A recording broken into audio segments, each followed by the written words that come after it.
বৃষ্টির দিনের জন্য আজকের এই স্পেশাল ভুনা খিচুড়ির রেসিপি নিয়ে এলাম। চলো তাহলে শুরু করি।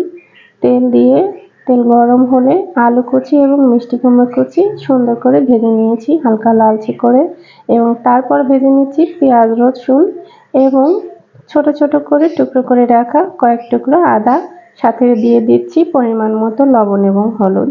দেখো, অনেকটা সময় ভাজার পরে দিয়ে দিচ্ছি কয়েকটা কাঁচামরিচ এবং দিয়ে দিচ্ছি অল্প কিছু টমেটো কুচি, সাথে দিয়ে দিচ্ছি তেজপাতা এবং আস্ত কিছু মশলা, জিরা এবং গরম মশলা, সাথে আরও কয়েকটা মশলা, যত প্রকার মশলা আছে সবই আস্ত ইউজ করেছি।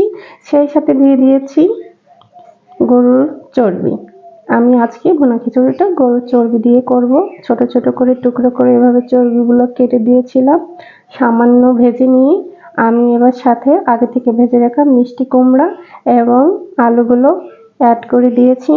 দেখো, এভাবে সুন্দর করে ভেজে নিয়েছিলাম। হয়ে গেছে, নামিয়ে নিয়েছি। এবার অন্য একটা পাত্র বসায় দিয়েছি খিচুড়িটা রান্না করার জন্য। দিয়ে দিচ্ছি তাতে 2 চামচ পরিমাণে ঘি এবং সামান্য পরিমাণে রান্নার তেল দিয়ে চালগুলো আমি ধুয়ে রেখেছিলাম আগের থেকে পানি ঝরিয়ে রাখা। আমি চালটা এবার সুন্দর করে নেড়ে চেড়ে ভেজে নিচ্ছি।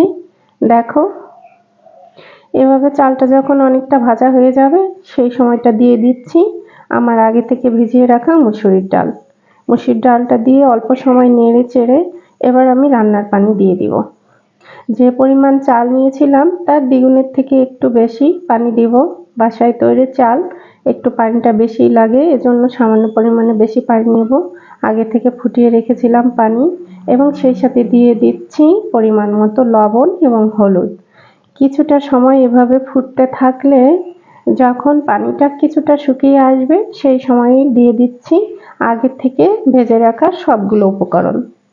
দেখো, তাহলে এভাবে কিছুটা সময় জাল দিয়ে নিয়ে যখন আমার পানিটা প্রায় শুকিয়ে আসবে, এভাবে নেড়ে চেড়ে যখন পানিটা প্রায় শুকিয়ে আসবে তখন আমি উপর থেকে ছড়িয়ে দিচ্ছি এই যে গরম মশলার গুঁড়া, এবং সুন্দর করে নেড়ে চেড়ে উপর থেকে কয়েকটা কাঁচামরিচ ছড়িয়ে দিব, দিয়ে দমে বসিয়ে দিব।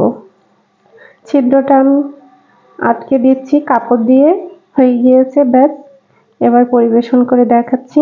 দেখো কেমন হয়েছে।